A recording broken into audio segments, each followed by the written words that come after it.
Infatigables voyageurs, nous survolons inlassablement les vieilles demeures crénelées de Marrakech.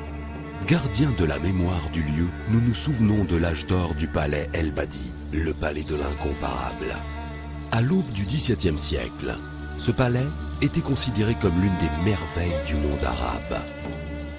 Durant 25 longues années, le grand sultan saadien Ahmed Al-Mansour le Doré fit bâtir les 360 pièces de sa résidence princière, ornées de matériaux exotiques, venus de Chine, d'Italie et d'ailleurs.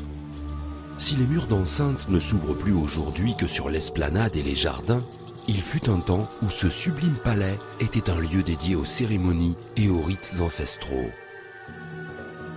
À quelques battements d'ailes, siège une grande et mystérieuse demeure, le palais de la Baïa. Âgé d'un peu plus d'un siècle seulement, ces murs semblent porter les mémoires d'une autre époque.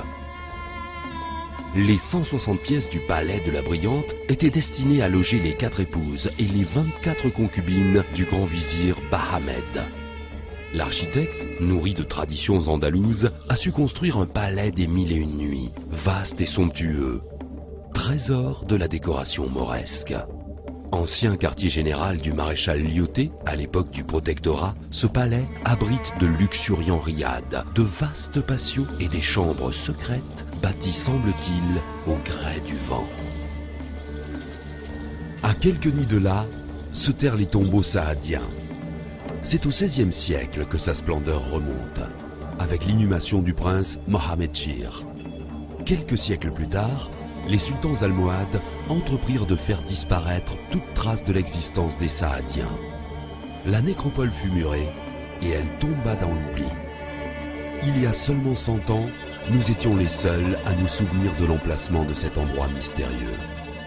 Redécouverte récemment, elle est aujourd'hui l'unique vestige de la magnificence de cette dynastie perdue. Et nous, oiseaux fabuleux, veillons sur les vestiges de cette magnificence passée, témoignage immortel du faste d'antan.